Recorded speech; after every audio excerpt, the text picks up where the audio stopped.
Hi friends, this is Venkatesh Devasani. ఈరోజు మనం discuss చేయబోతున్నటువంటి important current అఫైర్స్లో భాగంగా ఇటీవల కాలంలో నూతన నలంద విశ్వవిద్యాలయాన్ని భారత ప్రధాని నరేంద్ర మోడీ గారు ప్రారంభించారు. కాబట్టి ఈ యొక్క నూతన నలంద విశ్వవిద్యాలయం అనేది వార్తల్లో నిలవడం జరిగింది. కాబట్టి వార్తల్లో ఉన్నటువంటి నలంద విశ్వవిద్యాలయం గురించి, అదేవిధంగా దానికి సంబంధించినటువంటి బ్యాక్గ్రౌండ్ ఇన్ఫర్మేషన్ కూడా ఈ యొక్క వీడియోలో డిస్కస్ చేయబోతున్నామండి. అయితే ఈ యొక్క నూతన నలంద విశ్వవిద్యాలయాన్ని బీహార్ రాష్ట్రంలో ఉన్నటువంటి నలంద రాజ్గిర్ అనేటువంటి ప్రాంతంలో దీనిని నెలకొల్పడం జరిగింది. అయితే ఈ యొక్క నూతన నలంద విశ్వవిద్యాలయాన్ని భారత ప్రధాని నరేంద్ర మోడీ గారు ఎప్పుడు ప్రారంభించారు అనేది చాలా ఇంపార్టెంట్ అండి. 2024 సంవత్సరం జూన్ 19వ తేదీన ఈ యొక్క నూతన నలంద విశ్వవిద్యాలయాన్ని అయితే ప్రారంభించారని గుర్తుంచుకోండి. ఈ యొక్క నూతన నలంద విశ్వవిద్యాలయం ఏర్పాటుకి మద్దతు ఇచ్చినటువంటి దేశాలు ఏంటి అంటే భారత్తో పాటు తూర్పు ఆసియా దేశాల సమ్మిట్, అదేవిధంగా 17 దేశాల మద్దతుతోటి ఈ యొక్క నూతన నలంద విశ్వవిద్యాలయాన్ని నిర్మించడం జరిగింది. అయితే ఈ యొక్క నూతన నలంద విశ్వవిద్యాలయాన్ని నిర్మించాలి అని ప్రతిపాదన ఎవరు చేశారు? అసలు నూతన నలంద విశ్వవిద్యాలయంకు సంబంధించినటువంటి బ్యాక్గ్రౌండ్ ఇన్ఫర్మేషన్ కనుక డిస్కస్ చేసుకున్నట్లయితే, పూర్వకాలంలో గుప్తుల కాలంలో 427 సంవత్సరంలో ఈ యొక్క నలంద విశ్వవిద్యాలయాన్ని గుప్తరాజు అయినటువంటి కుమారగుప్తుడు నిర్మించడం జరిగింది. ఆ తర్వాత దీనిని హర్షవర్ధనుడు దానికి సంబంధించి పోషకుడిగా ఉంటూ నలంద విశ్వవిద్యాలయాన్ని అభివృద్ధి పథంలో తీసుకువెళ్ళడం జరిగింది. అయితే 1193 సంవత్సరంలో బక్తియార్ ఖిల్జీ అనేటువంటి ఒక వ్యక్తి ఈ యొక్క నలంద విశ్వవిద్యాలయాన్ని ధ్వంసం చేయడం జరిగిందండి. ఎప్పుడైతే తురుష్కుల దండయాత్ర ప్రారంభమవుతుందో అప్పుడే 1193లో, అంటే అప్పుడు ఎవరు, మహమ్మద్ గోరీ కాలంలో అతని సేనాధిపతిగా ఉన్నటువంటి బక్తియార్ ఖిల్జీ అనేటువంటి వ్యక్తి ఈ యొక్క నలంద విశ్వవిద్యాలయాన్ని నేలమట్టం చేసి ధ్వంసం చేయడం జరుగుతుంది. ఈ యొక్క నలంద విశ్వవిద్యాలయాన్ని అనేక మంది సందర్శించారండి. అందులో హుయాన్ సాంగ్ అనేటువంటి వ్యక్తి ప్రముఖుడు అని గుర్తుంచుకోండి. అలాంటి నలంద విశ్వవిద్యాలయం చరిత్రలో ఎంతో విలువ ఉన్నటువంటి విశ్వవిద్యాలయాన్ని తిరిగి పునరుద్ధరించాలి అని నాటి భారత రాష్ట్రపతి అయినటువంటి అబ్దుల్ కలాం గారు 2006 సంవత్సరంలో ఒక ప్రతిపాదన అయితే చేయడం జరుగుతుంది. ఆ విధంగా అతడు చేసినటువంటి ప్రతిపాదనను నాటి భారత ప్రభుత్వం చాలా ప్రతిష్టాత్మకంగా తీసుకొని ఈ యొక్క నలంద విశ్వవిద్యాలయానికి సంబంధించినటువంటి బిల్లుని 2010 సంవత్సరంలో ఆమోదిస్తుంది పార్లమెంట్. ఆ తర్వాత 2016 సంవత్సరంలో నాటి భారత రాష్ట్రపతి అయినటువంటి ప్రణబ్ ముఖర్జీ ఈ యొక్క నూతన నలంద విశ్వవిద్యాలయానికి శంకుస్థాపన అయితే చేయడం జరుగుతుందండి. ఈ యొక్క నూతన నలంద విశ్వవిద్యాలయానికి సంబంధించిన పనులు వచ్చేసి 2017 సంవత్సరం నుంచి ప్రారంభం కాగా దాదాపుగా 7 సంవత్సరాల పాటు ఈ యొక్క నలంద విశ్వవిద్యాలయాన్ని నిర్మించడం జరిగింది. దీంతో 2024 సంవత్సరంలో ఈ యొక్క నిర్మాణ పనులు అనేవి పూర్తి కావడంతో ఈ యొక్క నూతన నలంద విశ్వవిద్యాలయాన్ని 2024 జూన్ 19వ తేదీన భారత ప్రధాని నరేంద్ర మోడీ గారు ప్రారంభించారు అని గుర్తుంచుకోండి. ఈ యొక్క విశ్వవిద్యాలయం ఏకంగా 455 ఎకరాలలో దీనిని నిర్మించారండి. చాలా ఇంపార్టెంట్.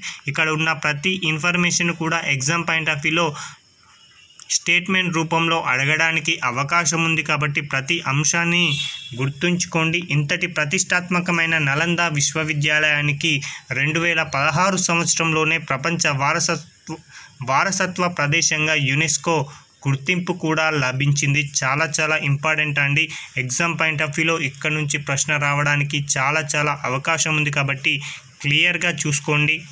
ఇప్పుడు ఒక అవార్డు గురించి డిస్కస్ చేయబోతున్నామండి. ఆ యొక్క అవార్డు అనేది ఏంటిది అనేది ఐరాస అవార్డు అండి. ఐరాస అవార్డు అనేది ఇటీవల కాలంలో భారతీయురాలకి రావడం జరిగింది. కాబట్టి ఎగ్జామ్ పాయింట్ ఆఫ్ వ్యూలో ఇంపార్టెంట్ అండి. డెమోక్రటిక్ రిపబ్లిక్ ఆఫ్ కాంగోలో యుఎన్ఓ స్టెబిలైజేషన్ మిషన్లో పనిచేస్తున్నటువంటి భారతీయురాలైనటువంటి మహిళా శాంతి పరిరక్షకులు మేజర్ రాధికా సేన్ అండి. పేరు గుర్తుంచుకోండి.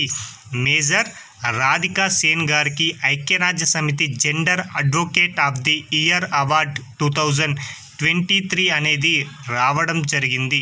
కాబట్టి ఇక్కడ గుర్తుంచుకోండి, ఏం లేదండి, కాంగోలో పనిచేస్తున్నటువంటి యుఎన్ఓ స్టెబిలైజేషన్ అధికారి ఎవరు అంటే రాధికా సేన్ అండి. ఈమెకి యుఎన్ఓకు సంబంధించి military gender advocate of the year award 2023 అనే అవార్డు రావడం జరిగింది. ఈ యొక్క అవార్డును దక్కించుకున్నటువంటి రెండవ భారతీయురాలు, చాలా ఇంపార్టెంట్ అండి. ఈ యొక్క అవార్డును అందుకున్నటువంటి రెండవ భారతీయురాలు, మొదటి వారు వచ్చేసి మేజర్ సుమన్ గవానీ, ఈమె 2019 సంవత్సరంలో అందుకోగా, రెండవ వ్యక్తి వచ్చేసి మేజర్ రాధికా సేన్ అండి. చాలా ఇంపార్టెంట్. మొదటి వ్యక్తి ఎవరు అంటే మేజర్ సుమన్ గవానీ, రెండో వ్యక్తి మేజర్ రాధికా సేన్ అండి. నేటి వరకు యుఎన్ఓకు సంబంధించినటువంటి యొక్క advocate gender of the year అవార్డుని ఎంతమంది దక్కించుకున్నారంటే ఇద్దరు అని గుర్తుంచుకోండి. మొదటి వ్యక్తి వచ్చేసి సుమన్ గవానీ, రెండో వ్యక్తి వచ్చేసి మేజర్ రాధికా సేన్. అయితే ఈ యొక్క అవార్డుని మే 30వ తేదీన ఐక్యరాజ్య సమితి అంతర్జాతీయ శాంతి పరిరక్షణ దినోత్సవాన్ని పురస్కరించుకొని ఈమెకు ఈ యొక్క అవార్డును అయితే అందించబోతున్నారు, లేదా అందించడం జరిగింది అని గుర్తుంచుకోండి. ఇక్కడ ఒక అంశాన్ని చూడండి, అంతర్జాతీయ శాంతి పరిరక్షణ దినోత్సవం ఎప్పుడు అని ఎగ్జామ్లో డైరెక్ట్గా ప్రశ్న అడగడానికి అవకాశం ఉంది. కాబట్టి మే 30వ తేదీ అని గుర్తుంచుకుంటే సరిపోతుంది. ఇక మరొక అంశం అండి, ఇటీవల కాలంలో వార్తల్లో చూస్తున్నటువంటి కృష్ణా బోర్డు వివాదం అనేది తరచూ వార్తల్లో చూస్తున్నాం. అలాంటి కృష్ణా బోర్డుకి నూతన చైర్మన్గా ఇటీవల కాలంలో ఒక వ్యక్తి నియమితులు కావడం జరిగింది. అతడు ఎవరు అంటే అశోక్ ఎస్ గోయల్ అండి. అశోక్ ఎస్ గోయల్ అనేటువంటి వ్యక్తి కృష్ణా బోర్డుకి నూతన చైర్మన్గా 2024 మే 27వ తేదీన కేంద్ర ప్రభుత్వం నియమించడం జరిగింది. గతంలో కృష్ణా బోర్డుకి అదనపు బాధ్యతలుగా నిర్వర్తిస్తున్నటువంటి పోలవరం ప్రాజెక్ట్ అథారిటీ CEO అయినటువంటి శివానందన్ గారు, అతని యొక్క పదవీ కాలం మే 31వ తేదీన ముగియడంతో అతని స్థానంలో నూతనంగా చైర్మన్గా అశోక్ ఎస్ గోయల్ గారు నియమితులు కావడం జరిగిందండి. చాలా ఇంపార్టెంట్ అండి, గుర్తుంచుకోండి. ఇతడి నియామకం వచ్చేసి జూన్ 1వ తేదీ నుంచి అమల్లోకి రావడం జరుగుతుంది. ఏం లేదండి, గతంలో కృష్ణా బోర్డు చైర్మన్గా అదనపు బాధ్యతలను పోలవరం ప్రాజెక్టు అథారిటీ చైర్మన్గా ఉన్నటువంటి శివానందన్ గారు నిర్వర్తించడం జరిగింది. అయితే అతని యొక్క పదవి కాలం అనేది మే 31వ తేదీన ముగియడంతో కృష్ణా బోర్డుకి నూతన చైర్మన్ని నియమించవలసి రావడం జరిగింది. దాంతో నూతన చైర్మన్గా అశోక్ ఎస్ గోయల్ని కేంద్ర ప్రభుత్వం మే 27న నియమించడం జరిగింది. ఇతడి నియామకం వచ్చేసి జూన్ 1వ తేదీ నుంచి అమల్లోకి రాబోతుంది. కాబట్టి కృష్ణా నూతన బోర్డు చైర్మన్ ఎవరు అంటే అశోక్ ఎస్ గోయల్ అని గుర్తుంచుకుంటే సరిపోతుంది.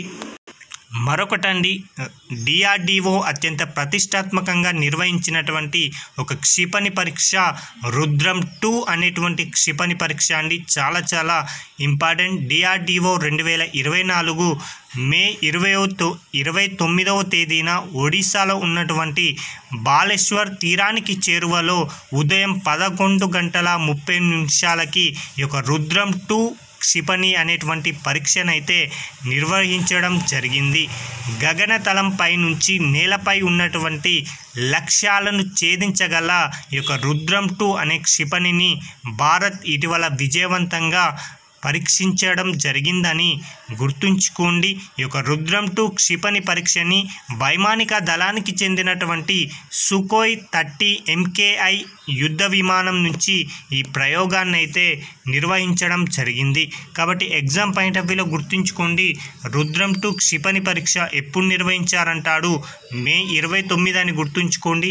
ఎక్కడి నుంచి అంటాడు ఒడిశాలో ఉన్నటువంటి బాలేశ్వర్ తీరానికి సమీపం నుంచి అని గుర్తుంచుకోండి. అదేవిధంగా దీని యొక్క విధి చూడండి, గగనతలపై నుంచి నేలపై ఉన్నటువంటి లక్ష్యాలను ఛేదించగలుగుతుంది. ఇది ఏ యుద్ధ విమానం నుంచి ప్రయోగించారంటే సుఖోయ్ 30 MKI అనేటువంటి యుద్ధ విమానం అని గుర్తుంచుకుంటే సరిపోతుంది. ఇప్పుడు ఒక ఇండెక్స్ గురించి డిస్కస్ చేయబోతున్నామండి. ఆ యొక్క ఇండెక్స్ వచ్చేసి ట్రావెల్ టూరిజం డెవలప్మెంట్ ఇండెక్స్ చాలా చాలా ఇంపార్టెంట్ అండి. ట్రావెల్ టూరిజం డెవలప్మెంట్ ఇండెక్స్ 2024 సంవత్సరంలో ఈ యొక్క వరల్డ్ ఎకనామిక్ ఫోరం వారండి. వరల్డ్ ఎకనామిక్ ఫోరం వారు ఈ యొక్క ప్రయాణ పర్యాటక అభివృద్ధి సూచీని విడుదల చేయడం జరిగింది. ఇందులో మొదటి స్థానంలో ఉన్నటువంటి దేశం వచ్చేసి స్పెయిన్ అని గుర్తుంచుకోండి.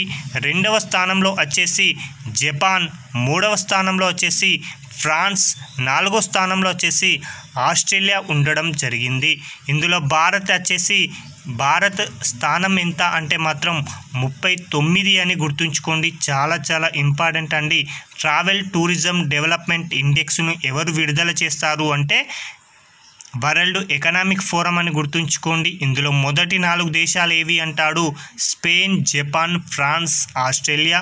ఇందులో ఇండియా ర్యాంక్ ఎంత అంటే 39 అని గుర్తుంచుకోండి. రుద్రం 2 క్షిపణిని మే 29న ప్రయోగించారు. సుఖోయ్ 30 MKI యుద్ధ విమానం నుంచి ఒడిశాలో ఉన్నటువంటి బాలేశ్వర్ తీరం నుంచి దీని యొక్క ముఖ్య విధి గగనతలపై నుంచి నేలపై ఉన్నటువంటి లక్ష్యాలను ఛేదించగలుగుతుంది అని గుర్తుంచుకోండి. మరొకటి, కృష్ణా నూతన బోర్డు చైర్మన్గా అశోక్ ఎస్ గోయల్ గారు 2024 మే 27న నియమితులు కావడం జరిగింది. ఇతడి నియామకం జూన్ 1 నుంచి అమల్లోకి రాబోతుంది.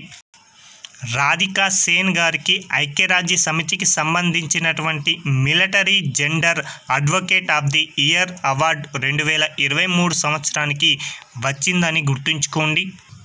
నూతన నలంద విశ్వవిద్యాలయాన్ని 2024 జూన్ 19న భారత ప్రధాని నరేంద్ర మోడీ గారు ప్రారంభించారు అనే అంశాన్ని గుర్తుంచుకోండి. ఇవండి ఈ రోజుకు సంబంధించిన ముఖ్యమైనటువంటి కరెంట్ అఫైర్స్. Thank you.